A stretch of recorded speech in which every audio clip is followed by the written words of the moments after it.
On tonight's show, we have candidate for Waveland School Board, Dr. Barbara Coatney. And now for your host, KoolKard.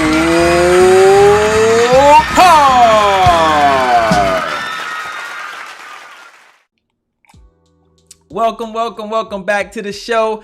Kicking it with KoolKard, episode 44. We are 44 episodes in and it feels just like yesterday. It feels so good.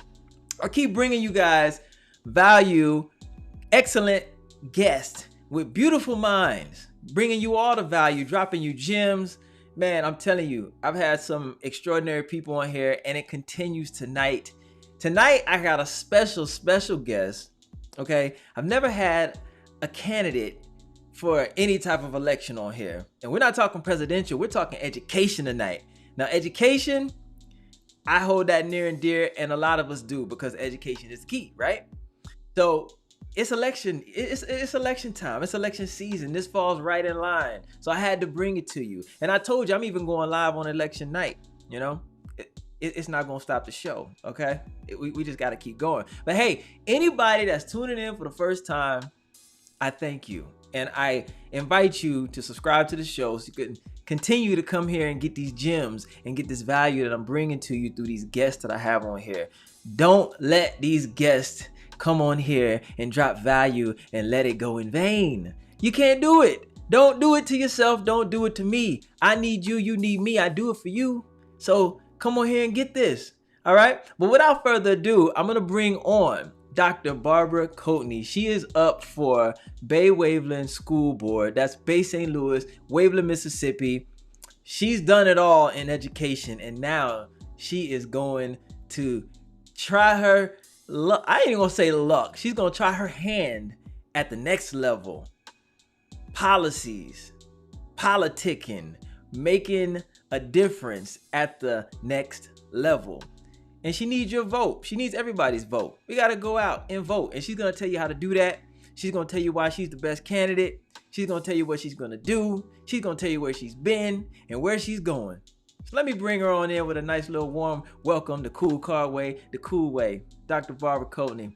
Let's go, y'all. Dr. Barbara Coatney, y'all. Welcome to the show. Thank you. Glad to be here. Glad to have you. Glad to have you. So you're campaigning. You're on your campaign run. Yes. You've done it all. You're an educator. You've got all types of degrees. You are a doctor. Yes. What I mean, what does this mean to you? You're trying to take it to the next level here. You educated the world, and now you want to get into policy. What does that mean for you?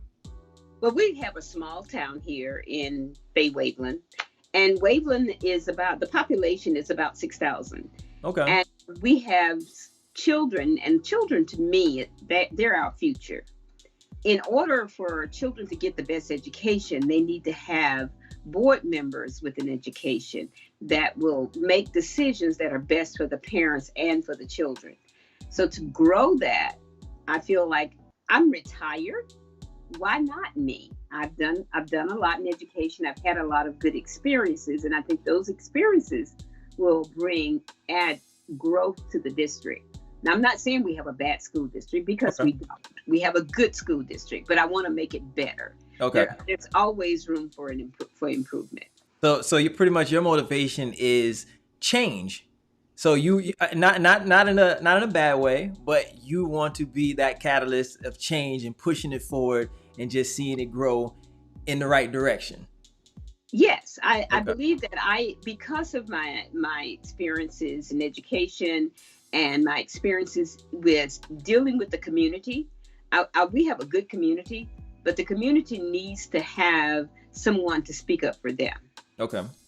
Someone at the table. I always say that when we're making, even when I was a principal and working in central office, I always said we would be sitting there doing the handbooks.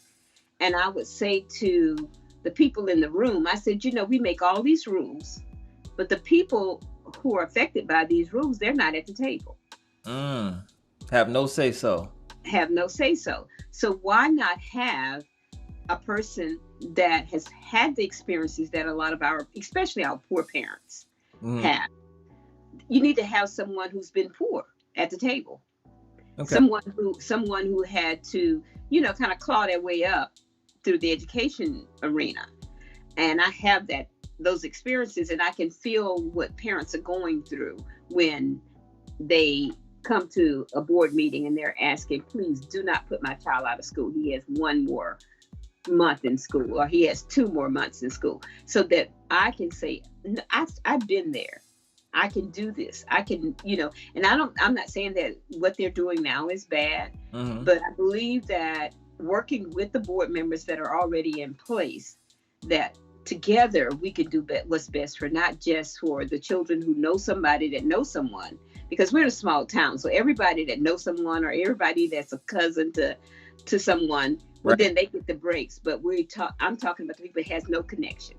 So they're poor and they don't have a voice. So you see a need to be the voice for the underprivileged and the overlooked. Yes. Is that what you're saying? That is exactly what I'm saying. So in an essence, they're at that board table through you. Exactly. Because you're going to be the voice of them. You're going to speak for them. I'm going to be the voice for them, and I'm going to speak for them. I believe that children have to have someone to represent them. If they don't have an advocate, who's going to advocate for them? Even during this pandemic, we have lots of children who don't have internet. Mm-hmm.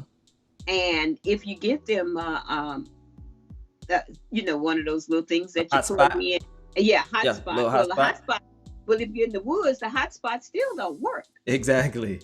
So how can we get these children educated when we forget about that they don't have the resources necessary in order to be educated? So COVID has really not only opened my eyes to what's going on, it also should open the eyes of everybody in this country that we are not at the digital state of teaching children from home. Right. And then what if we have the children at home and the mom can't read? Mother can't read, yeah. It's not an even playing field. It is not an even playing field. The people who are behind it, the gap is going to widen because the children who don't have resources, well, they can't get there. A couple of years ago, they hired a superintendent, and one of the things that she talked about was the achievement gap. And I thought about it, and I said, well, I've got some friends at United Way. Let me see if we can find something to help the children who have that achievement gap. So, of course, I wrote a project, and I talked to my church, and I talked to the library in Pearlington, and we started a summer program. I still see those children when I'm in when I'm in Walmart, of course, and when I'm in, the dollar store, because we don't have many stores in Waveland. I see them, and they still come up to me and say, I'm still making A's. Because we gave them that little thump that they needed in order to be successful. Right. Those are the kinds of programs that I believe that I can work with the board members and the administration to see if we could add that to what children need. Okay. So as far as like policy, are you trying to push policy forward? Like what role would that play in say your day-to-day or some of the obstacles that you may come about? Okay, as a board member, that is our job, is to make policy. Okay. So when I get there, I'm going to sit down and I have to read the policy. Actually, I've been reading some of Bay Waveland's policies already because they're posted on the web. Get with the board members and let them see where the gaps are in the policy, because the superintendent is our only employee. And if we have a gap in a policy, as a board, we have to present that to the superintendent. Okay. And the superintendent presents those changes to the principals, and they implement those changes. So policy, no matter whether you're in a school district or you're on the board of a bank, it is the policy that you have in place that affects everyone that's in that organization. So what would you say to some of the board members who may not see eye to eye with you, who may not even be, you can't say that people aren't aware of the gap because it's obvious, but who choose not to look that way and want to make I think that comes through training. When you have board members that are well trained, then they can accept the gap. So as a board member sitting at the table, and we need to have a little diversity training, looking at how we, and culture. It's not just diversity, it's more cultural training. And when you see, even with African Americans, we all are African Americans, but we don't have the same culture. Right. If you're living in South Mississippi and you move to New York, you're in a culture shock. Okay. Yeah. So totally. It's totally different. So we have to have some cultural based training for our children and for our teachers and our board members and our administration, so that they can see that sometimes when children come to school, we just don't understand the culture. Right. And that is where the training starts. And it has to start with the board and the superintendent for it to happen in the schools. Absolutely. And I don't want to get sidetracked, but I want to say that what you're hitting on has a lot to do with what's going on in the communities with the police brutality and stuff too. Because if you put some people in these communities that have the respect and the understanding for the people who are living in these communities, they'll have more patience. They'll talk to them and speak to them with more respect. That is so true. And one of the things that I kind of mostly write projects for people who, especially my town, since I'm retired. And one of the things that I just finished up about maybe a month and a half, about 6 weeks ago, is to put more training in our police department here in Waveland. And it is some more culture-based training that is out there that officers can have. How do you handle people with mental health problems? All those things combined. Yeah. So it starts at the top.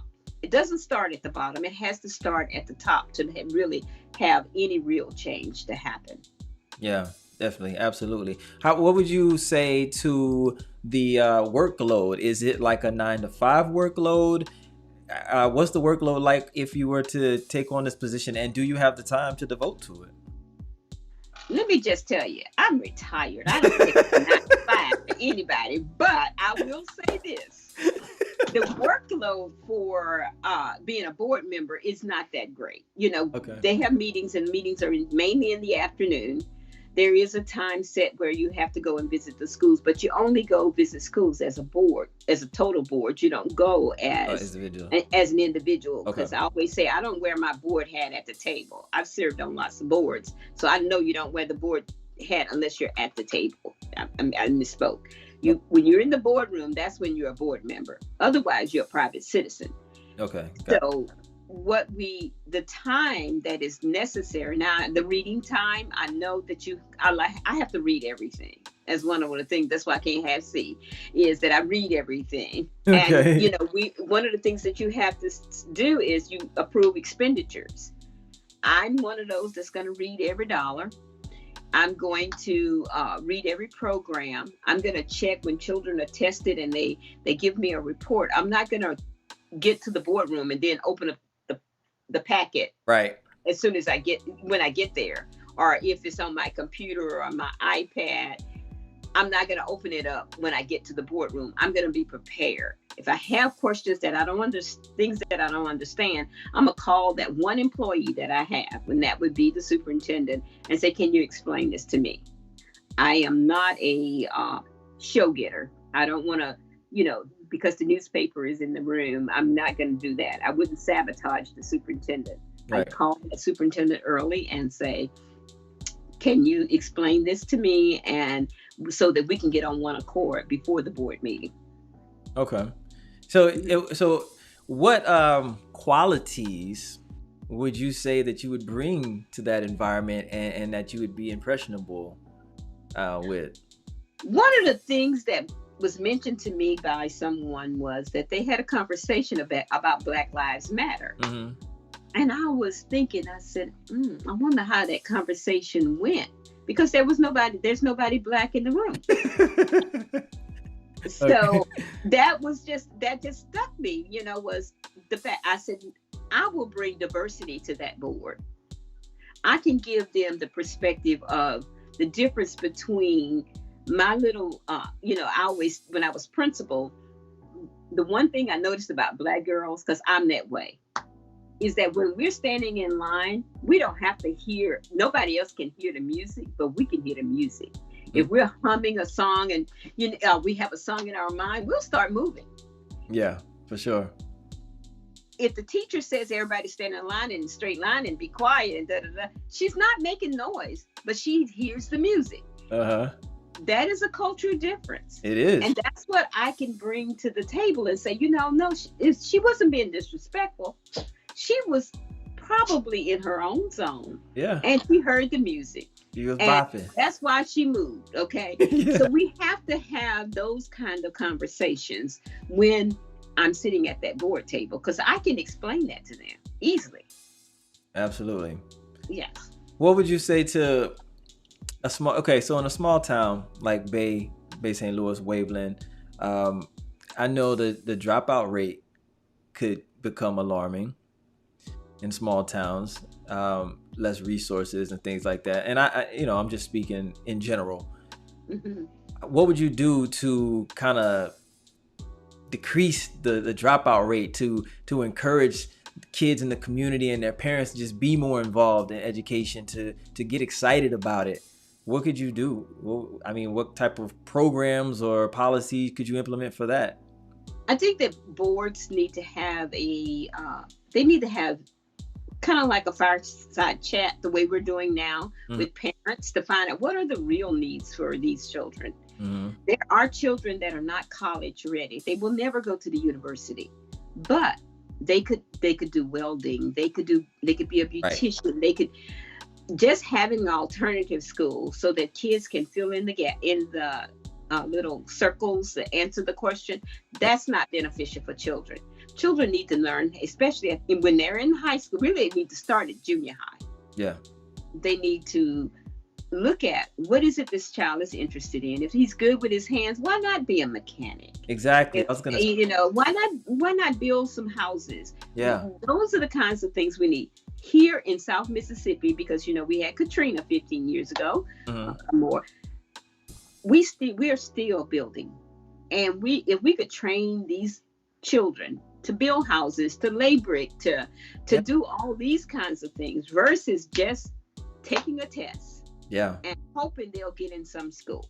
Some children are not going to go to college, and if they go, they're not going to stay. Yeah, some kids just have no interest in they have no interest or fractions or anything. Some kids, that's an idle mind to them. Some kids just need to be active. Some kids need to be constructive, and people and teachers, parents, superintendents, the board, they need to understand that every kid is not going to have the same interest. It's not going to have the same skill set.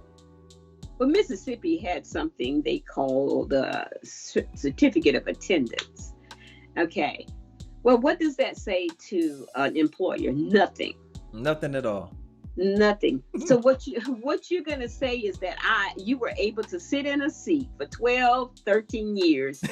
You came out with nothing. Yeah. So why can't we take that same baby and train him to work on cars, or to train him to work on small boat motors? Yeah. Because if you have a boat here in South Mississippi, it's worse than going to the doctor, because there is no place to take your boat. You get on a waiting list. Oh, wow. So we need someone. Mississippi? In Mississippi, you have to get on a waiting list to get your boat fixed. Okay. All that water out there, you got to get on all that water, you got to wait. So we need to train children to work on small boat motors. We need the air conditioning. It's always hot in Mississippi. Yeah. So children can learn to do air conditioning. Those are kinds of things that I think that I could bring to the table and talk to my fellow board members, and say, let's look at doing something a little different for children so that they can be successful. I don't think I'm going to change the world, but I can do it a little chunk at a time with how I talk with the board members and the superintendent and say, let's look at another way of doing this. This would eliminate a lot of the dropout rate. Yeah. Children, if they are doing something that they want to do, they don't drop out from it. They stay with it. And once they're employed, you don't have to worry about them selling drugs or going to jail. Exactly. Because they have something to do to make money. Right. So we got to change what we're doing for children. And they got a skill set that they appreciated and enjoyed, and now they're willing to, do that to make the money. And so I like what you're saying, because it's like changing the whole vision of what education looks like in school and the community. That's like community outreach all at the same time. Yes, and with our community, I'm serious. When you walk around in Waveland and Bay St. Louis, Catahoula, where I was born, everybody knows everybody. Yeah. Everyone knows when a child has been kicked out of school. Everyone knows when that child didn't get what they needed. Mm-hmm. So that's where I believe that I can make a difference. And I'm not talking about just African-American children. I'm talking about all children. Yeah, absolutely. Absolutely. So give us a quick rundown of your credentials, though, because I know I mentioned that you were in education. You've been in education for over 30 years. So can you give us a quick rundown of all of your titles and your experiences? Okay. I got my bachelor's degree at Roosevelt University in Chicago, downtown Roosevelt. Okay. I got my master's from University of Mississippi in Hattiesburg. University of Southern Mississippi in Hattiesburg. I always forget the southern part. And I got my doctorate at University of Mississippi. Okay. I've been a teacher. I started off as a special ed teacher, and I'm a special ed teacher at heart. Okay, that's just my thing. I got with that when I got my master's. I got it in administration, and the reason I did that, I had a principal tell me, and that because I was bossy. I'm still bossy. Everybody knows that. Sometimes you have to be. Yeah. And so he told me, he said, you need to go back to school to be a principal. I said, why you say that? He said, because you're so bossy. You're always telling me what to do. And I'm like, oh, no, I don't. He says, yeah, you do.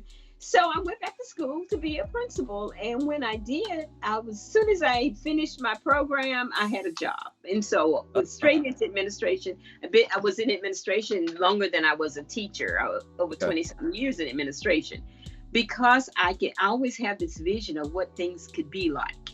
Because you were... yeah. Because I'm sorry to cut you off, but basically you were affected by the policy, but you couldn't control the policy. Right. So, and that's where teachers are now. Yeah. Teachers, the one thing I say about teachers, they have a heart for children. They want the best for children. But sometimes their hands are tied, especially the way the state, and I know at a local school level, I can't change the state's requirements for testing. But I have a voice. I can talk to people and say, can we look at what we're doing to children? Can we make some changes? Yeah. Teachers are having to teach to the test almost in order to be successful, because they're pressured. Then the principal is pressured. The superintendent is pressured. Everybody is pressured. We've got to come together and see what's best for children. Not just, we got to have them pass this test. Yeah, and it's like some kids are just not good test takers. Doesn't mean they're not learning what they need to learn. It's just some kids get in front of a test and that pressure's too much for them and they go blank. That's true. I've had friends that were like that coming up. Mm-hmm. And I've had some, not only friends, relatives, and the whole gamut. I just can't pass that test. I had one of my neighbors, when my mom was sick, he was taking a test to be an engineer at here in Waveland. And I said, well, can you visualize what you need to do? Yeah, I can. I said, okay, so while you're taking that, you're getting ready to take that, study for the test, as you read the questions, start writing it down in your mind. Map it out. So we worked on it. Do you know he passed that test? He said, oh. Barbara, I didn't think I'd ever pass it. I said, oh, you gotta figure out a way. What makes it work for you? Yeah. And if once he drew it out, he could remember when he took the test. So it depends. As you're working with children, you got to find out what works for them. Yeah, and make it happen. Teacher. Yes. An intuitive teacher, someone with some ingenuity. And we have those kind of teachers, but they're not allowed to do what they need to do for children sometimes. Because they're following a strict guideline.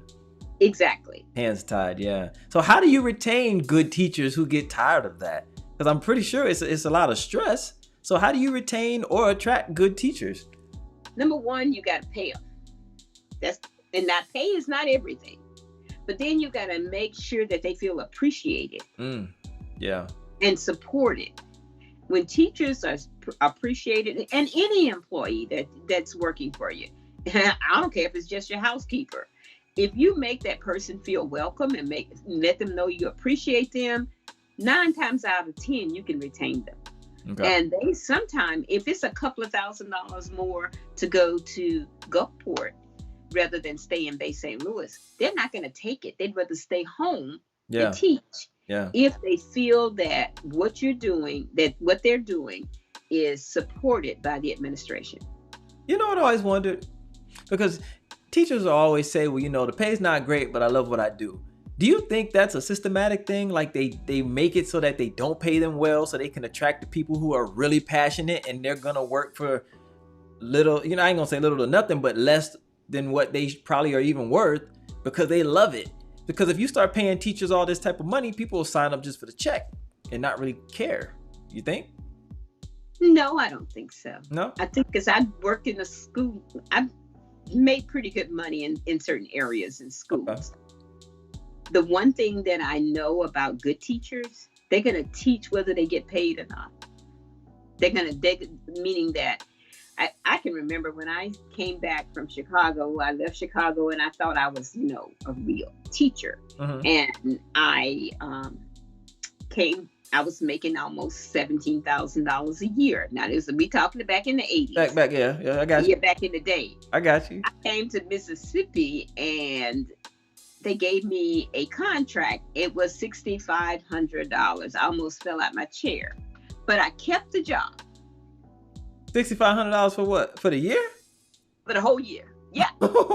Yeah. And so, but I taught every day. You had to love it. School. You had to love it. You have to love what you do in order to be successful. Because you look at those babies and you know that you're doing the best that you can do for them. Yeah. And that's the kind of teachers that we have. We have those teachers are all over the world. Now, everybody has a bad apple. Mm-hmm. But 9 times out of 10, the people who stay in education, they don't stay for the money. They stay for the art of teaching. And helping others. Yes, and helping others. Touching lives, changing lives. Yes. Yeah. So, question real quick. You mentioned the superintendent works for the board. What is the role of the superintendent? Are you guys the ones? I'm speaking this into fruition and existence. When you make policies on the board, mm-hmm. is the superintendent the one that takes it out there and does the footwork, legwork, or how does that? The superintendent is the CEO of the school district. Okay. Oh, okay. All right. Got you. Never. Yes. And they take the policy, and those policies are implemented by the superintendent and the principals. Okay. And the superintendent reports back to the board, and the principals report to the superintendent. Okay. Now, so with you saying you want to be hands-on, touching the community, being the voice for the underprivileged, the overlooked, do you feel like the board should take a role in like day-to-day practices in the district? Absolutely not. No? Okay. Why? No, because the principals are trained to run the school. That's their job. They're trained to be the leader of that school. We can't, as a board member, if I come in telling the principal what to do all the time, well, then why do we have a superintendent? Okay. You see what I'm saying? You got to stay, I call it staying in your lane. Okay. You have to stay in your lane in order to run an efficient school district. Okay. Well, go ahead. One of the things that can happen, though, say if they have different programs in a school, mm-hmm. and they have different little committees and things like that. Now, the school board could serve on some of those committees if that was necessary. Okay. But that it would not be as a school board member, for say. It would be as like an adjunct person to that particular committee. but they should not be running the schools. Okay. I don't want to run a school district. If you saw my, I think I put it on my bio. I went to UNC for 2 years. Mm-hmm. Got this nice fellowship to be trained as a superintendent. The very last semester, we were sitting in there and we were talking, and we had the attorneys come in and they were telling us all our legal responsibilities. And at that point, I said, "Nope, don't want to be a superintendent." And everybody was looking at me. We've done 2 years here, and you're 10 years. I said, that's not me. So I know I don't want to I don't want to run the superintendent's job. I think we should hire the best person we can for the job and expect that person to do it. Okay. Now, so another question for you about the board. Say the board pushes a policy through that you're not in agreement with, would you work just as hard for that policy and to implement that policy as if you would for a policy that you are in agreement with? I'm a team player, meaning that you can't play a football game. I'm pretty much a Saints fan. So you can't win a game if the team is going this way and I'm going that way. You running back to the other end zone. That's not how you win a game. With the ball. With the ball, exactly. That does not work. So what you have to do is even though the policy may be bad, you don't get out in the community and complain about the policy. You work with the board to see how we can work together as a team to make the policy better. Okay. To try to shift it. Yes. Yeah, shift it in a way that it's going to work for everybody. Right, because policy is not written in stone. You can always revise it. Right. Yeah. So so it's kind of like it's a guinea pig. You put that policy out there, see if it works. If it blows up in your face, you go back to the drawing board and say, "Hey, this didn't work. We got to do it over. Maybe we should visit what I propose."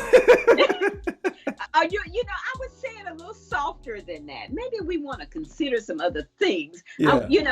I think that a lot of people, wear their feelings on their sleeves. So you have to really kind of work with people, because relationship building is the key to success. Yeah, for sure. If you don't have a good relationship with people, well, it's hard to be successful, and you can't win a game by yourself. Yeah. You gotta have the whole team. I was just telling somebody today, I'm like, hey, listen, it's all about how you make people feel, how you treat them, how you speak to them. And you can have one of your enemies doing good deeds for you if you just treat them right, speak to them in a nice manner, no matter how you feel about them or how you feel in that moment. It's just all about the approach. You can either use sandpaper words or you can use cotton words. Right. And I prefer to use the cotton. Absolutely. Mm-hmm. Yeah. So November 3rd, that's when the poll is, right? Yeah, November 3rd in the presidential election. I'm on the ballot. Oh, man. Yes. Yeah. That's what I'm talking about. So I really, really would like to have the vote of as many people as possible in the city of Waveland. I do have an opponent, and I'm sure she wants the same thing, but I feel like I'm the best candidate. So pitch yourself. Pitch it. Why are you the best candidate? Go. Because I have experience. I have over 32 years of experience. I really care about all children. I will tell you, my part-time job is to do play therapy with babies. Okay. And today I'm running around with my little niece, and I get this text message from this parent where I had taught this baby how to crawl, but he wasn't getting it when I left. He was just kind of like barely. I'm like, come on, you gotta pick yourself up. She sent me a video, and guess what? He's crawling. Wow. So we gotta have people like me, and that's what I have that I can bring to the table to other board members. I have the care for children and care for their success, whether they're from 0 to 21, probably older, because when you're in college, I worry to death. My grandson could tell you that. So I believe that if you have people that care about children on that board, everything else will fall in place. So are you approachable to the point where if somebody in the community walks up to you right now and says, Barbara, this is my issue that's going on in school. It's affecting me. It's affecting my child learning. Is there something that can be done? Can you please help me? Can you be the voice?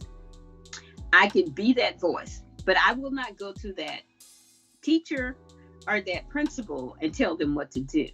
I will go to my one employee, that's the superintendent, yeah, and tell her or him that this parent came to me, and then I would tell her what the issue is, and I'd expect a report back.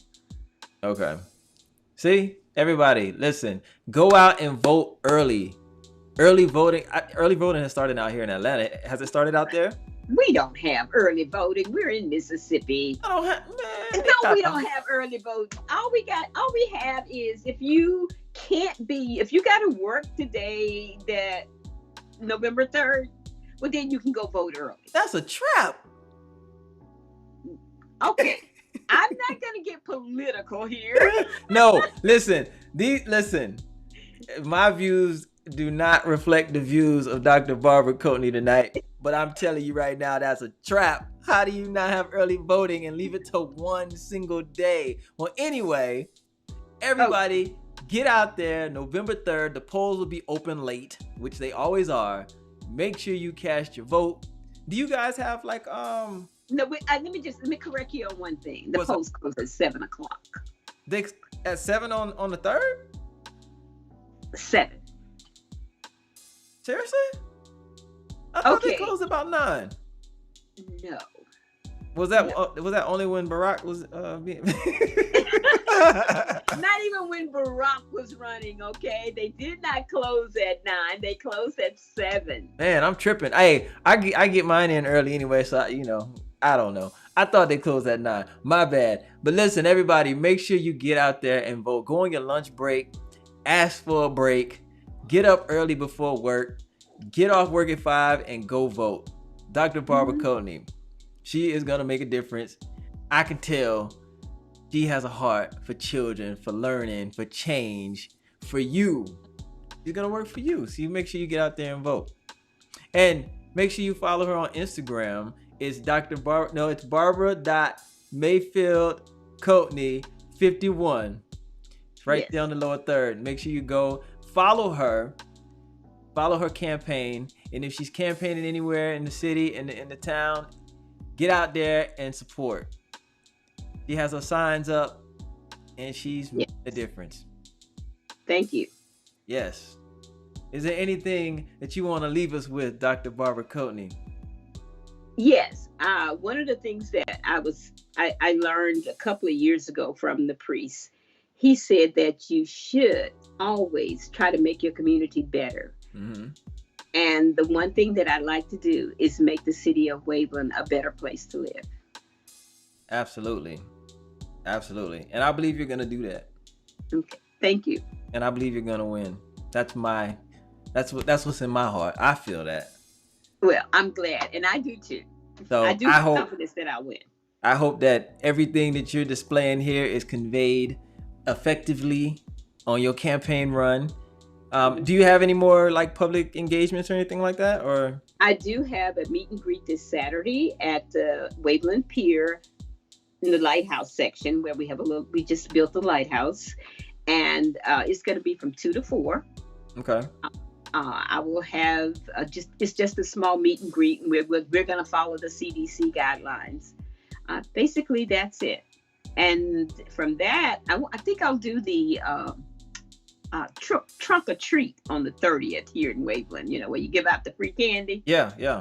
I'm going to get some candy and do the candy and meet people that way. Okay. I will also have a Zoom. I'm sending out a letter to my to every voter in the city of Waveland that has voted for the past 8 years. And in that letter, it's going to state that I want to have a Zoom meeting on the 27th at 6 o'clock.